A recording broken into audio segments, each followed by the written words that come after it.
Hey guys. So last week I was talking about having these charging. Um, when I first started working on this, I believe this guy first registered at about 500 millivolts, half a volt. This one was at 2, and the battery is a little bulgy, so wasn't expecting much out of this battery. Actually, I think it might be damaged right there as well. But anyways, after letting these sit underneath the light for a week, and actually I connected an 18650 battery to this guy to charge it up for a couple hours. This one here has a voltage, you can see right over here, 3.7 volts. These batteries are marked 3.7. I don't know if you can see that very clearly. This is the size, and then you have the voltage and the milliamp hours. They're marked 3.7. I'm not sure if that's the max voltage or the nominal voltage, which is halfway between fully charged and empty. Most lithium cells, like the ones you have in your phone or the 18650s. Actually, you know what? Let me grab one of those so I can show you. Alright, this is the 18650. Kind of looks like a really big AA. All it means is that it's 18 millimeters across and 650 millimeters long. And this one is a little bit longer because it has, I think you can see that. You can see it basically the battery is here, but then it's got this little extra piece on the top that acts as a battery protection circuit. But these, I think they're full at 4.2 and empty at 3.2, maybe something around there. And what they consider the nominal voltage to be around 3.7, which is half, which is the average. But I can't find any information on this battery specifically, so I don't know if that's the full voltage or the nominal voltage. So, getting back to what I was saying over here, it's sitting at 3.756. This one is sitting at 3.3, which isn't bad. When I first checked them this morning, this one was still at 3.7. It doesn't seem to be going any higher. And then this one was at, I think it was 3.2. So it's gone a little bit up since I turned on this light this morning. But now, the reason I'm modifying them, I don't know if you will be able to see this. Let me take these leads off. Okay. You can see, hopefully, that there's a glaring, obvious difference between the two. And that's this little piece right here. You can see there's this piece here, but it's not there. The reason I've done this, I've taken that off, is because, let's go over here first. If I click on this, you'll be able to see that I click once, it turns on the middle LED. It's a little hard to see, but it is the middle one. I click again, I got all three. Click a third time, it flashes 4 and it's off. The problem with this is that if it's in a bag or it's in your pocket or whatever and you hit that button, it will stay on. And it'll stay on till the battery is totally flat dead. And that's the reason why this battery is having issues. what I've done over here is I've taken off the circuit that controls that cycle, and I've wired it so all it does is when you push the button, it turns on all three. And then you let go of the button, it turns them off. And that is what I'm going to be doing over here. And I'll show you how I'm doing it.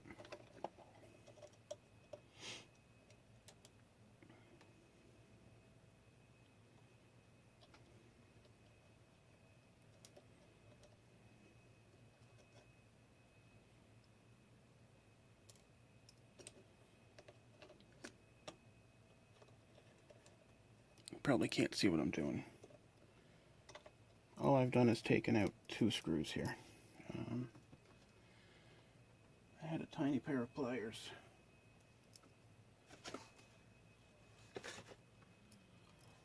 I don't know where they've gone. Oh well. Alright, there's your reflector in your lens. We will try to get this screw out. There we go. Magnetic tools can come in handy sometimes. Now, what I'm going to do, first of all, is explain how this circuit works. Basically, see if I can get a good reflection on this guy. Your power starts over here. Let me get a thing here.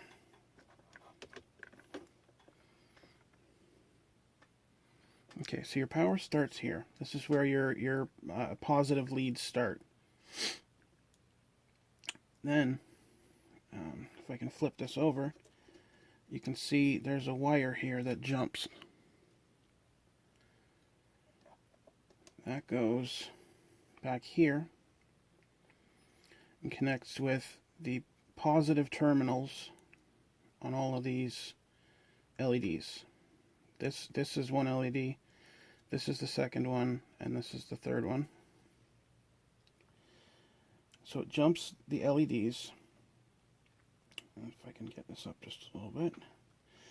And this is where, after it jumps the LEDs, this is where this circuit comes in.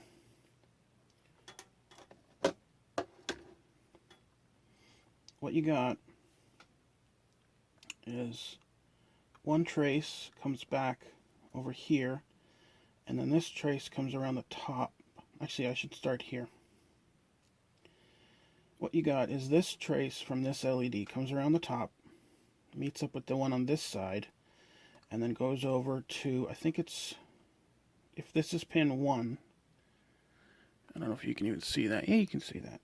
If this is pin 1, I think it comes back to pin 2.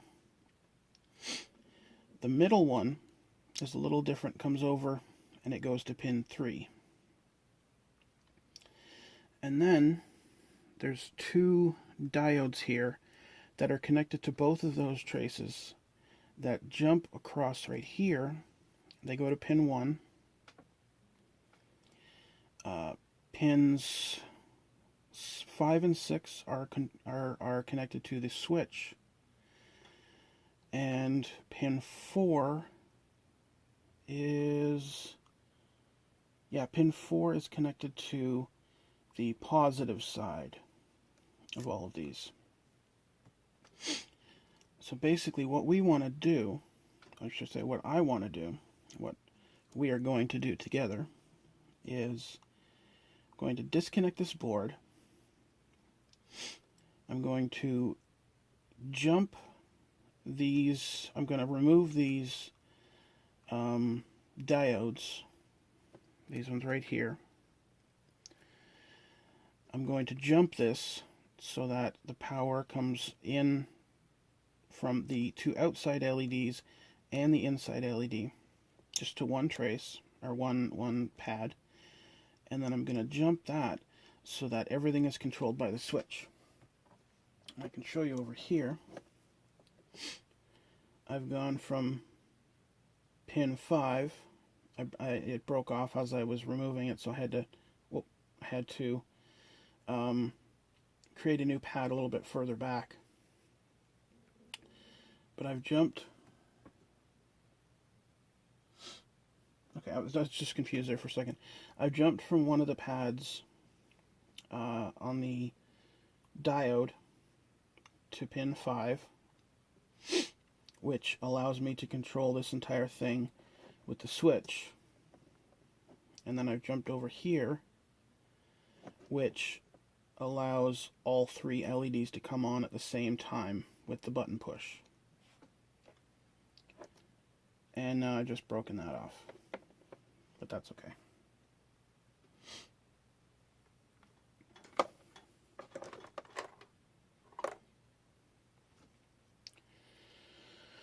Alright, give me 1 second. I'm going to fix this, and we can continue on with getting that one done. Alright, so I fixed that, moved it out of the way, and just to show you here. It was just the lead from the panel that goes to this diode in the back that broke, but we still got power. So, I keep thinking this LED's glowing and it's not. First things first, let's get this out of the way. To do that, all I'm going to do is put a little pressure on this guy, swipe the traces, and it'll break off a little bit at a time.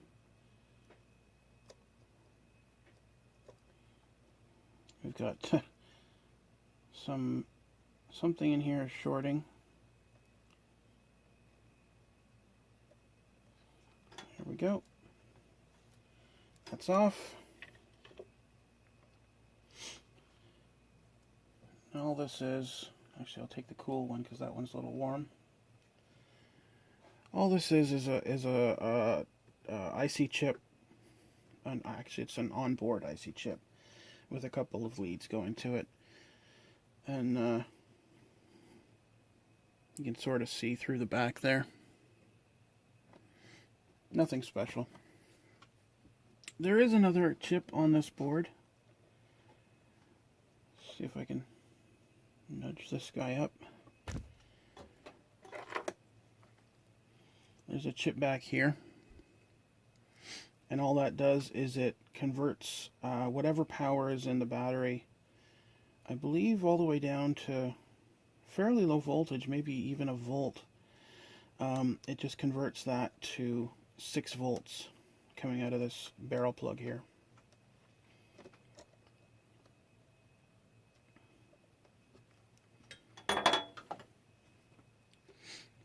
Now, I need to make up some wire.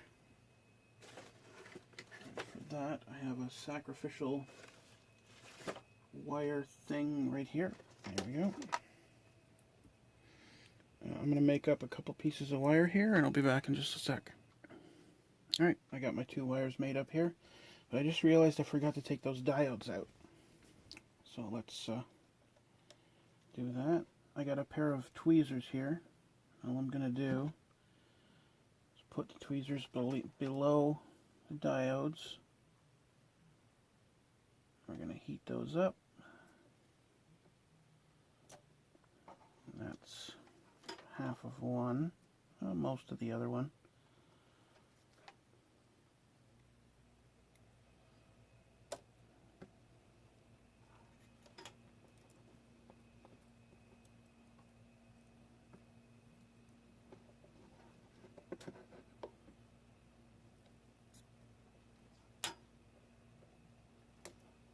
There we go.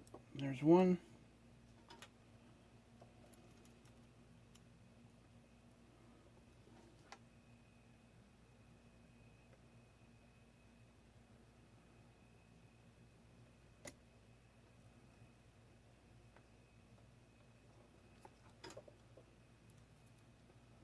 This one's being stubborn. There we go. probably won't be keeping those. They're fairly cheap, easy to come by, and the leads are pretty short on those. Just clean this up a bit.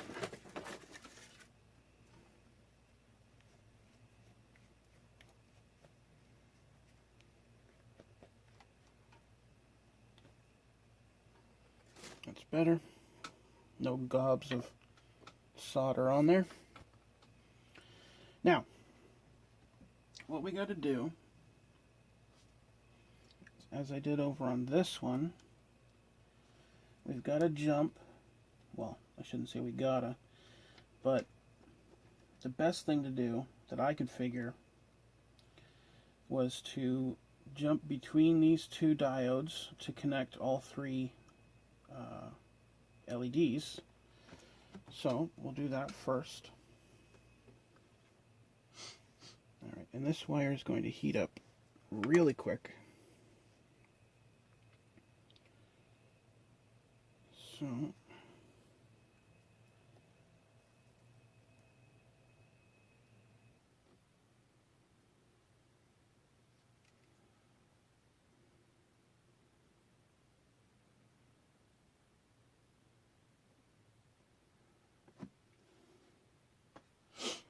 there we go. Not sure how much of that you actually saw. Had some issues getting that to fit properly. I tinned the wire, but it left it a little bit thick, so I couldn't get it in the hole.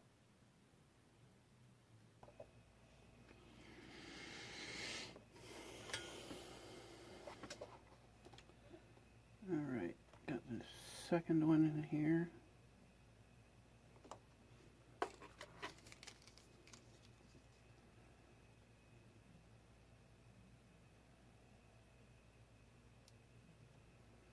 There we go. Alright, so it doesn't look pretty, but it's done. A better option would have been the cut off piece of lead of a resistor or a diode or something. You could just bend that in half, stick it through the hole, solder the two pieces. I thought I had some of that around, but I can't seem to find it. I had a little dish, but I think I'll survive.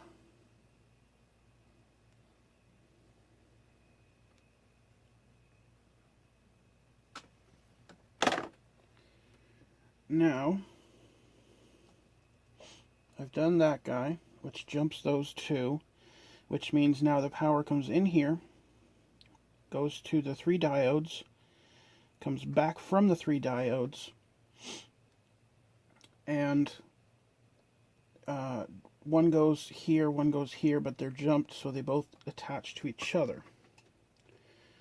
So if you look on this guy, what I now have to do is jump from those two spots down over to pin number 2. So I'm going to fold over my little bit of wire here, so it's approximately where I need it to be. Actually, I need it to be on this side. Alright. Now, grab this guy with the tweezers. Make sure it's positioned at least close to where it needs to be.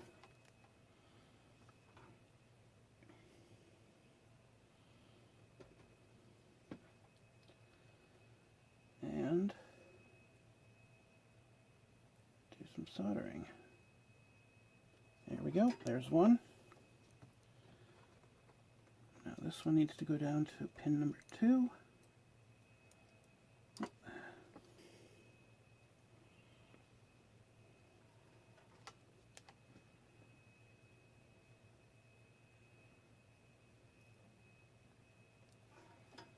I just don't want this to overlap on pin 1, because of course that would be bad.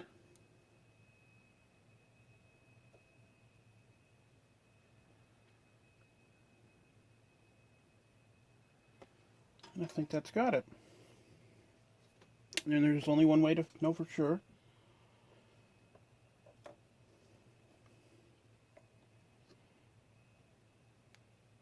Yep, we're good.